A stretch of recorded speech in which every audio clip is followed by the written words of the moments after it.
ബിലാൽ അൽബാപ്പ തൻ്റെ ഖാദിമിനോട് ഒരുത്തൻ്റെ സദസ്സിലുള്ള ഒരുത്തനോട് പറഞ്ഞു, കടപ്പുറത്ത് പോയി നോക്ക്, അവിടെ നല്ല വരിക്കച്ചക്ക, പൊഴുത്ത വരിക്കച്ചക്ക വരുന്നുണ്ട്, അത് കൊണ്ടുവരെ തിന്നാലോ. ചെന്ന് നോക്കുമ്പോൾ ചത്ത് വീർത്തിട്ട് കുറുക്കൻ്റെ, മനസ്സിലായില്ല, കുറുക്കൻ്റെ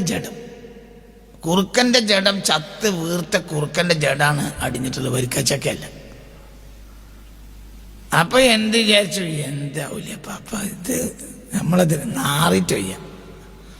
അപ്പൊ പറഞ്ഞു ഔലിയ പാപ്പ വരിക്കച്ചക്ക എവിടെ ചോദിച്ചു, അത് കുറുക്കൻ്റെ ജഡാണ്, മണത്തിട്ട് അടക്കാൻ വയ്യ.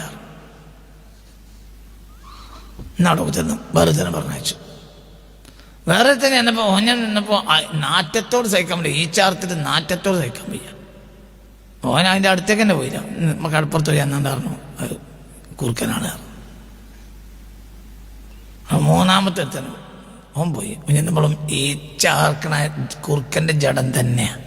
അപ്പൊ ഓൻ എന്ത് ചെയ്തു, ഇത് 2 വട്ടം ആള് കണ്ടിട്ടും എന്നെ പറഞ്ഞേക്കണമെങ്കിൽ എന്തോ അതിലേക്ക് മൊത്തുണ്ടാവും. കുറുക്കൻ്റെ ജഡം എടുത്ത് തോളിലേറ്റി കുറുക്കനോട് പറഞ്ഞു, ഇത് കുറുക്കൻ്റെ ജഡം തന്നെയാണ്, പക്ഷെ എന്നോടിത് പറഞ്ഞ മനുഷ്യൻ ചെറിയ ആളല്ല,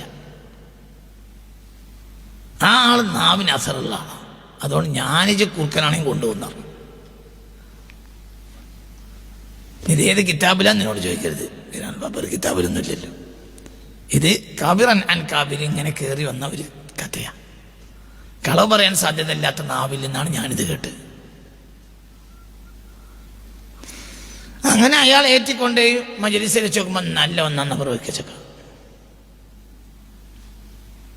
അപ്പൊ മറ്റൊരാളോട് പറഞ്ഞു, കണ്ടതല്ല നോക്കേണ്ടത്, പറഞ്ഞു നോക്കണം, ഇജ്ജ് കണ്ടതല്ല നോക്കണ്ടത്, എന്നോട് ഞാനാ പറഞ്ഞു.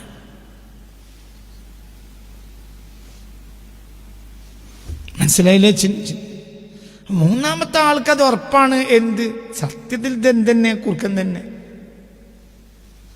അയാളെ കാഴ്ചയിൽ അത് കുറുക്കനാണ്, പക്ഷെ എന്നോട് പറഞ്ഞത് അത്രയും വലിയ ആളാണ്. അപ്പൊ ഞാൻ ഇജ്ജ് കുറുക്കനാണെങ്കിൽ കൊണ്ടുപോകും, ആളിച്ച് കുറുക്കൻ തന്നെ, ഞാൻ കൊണ്ടുപോകും.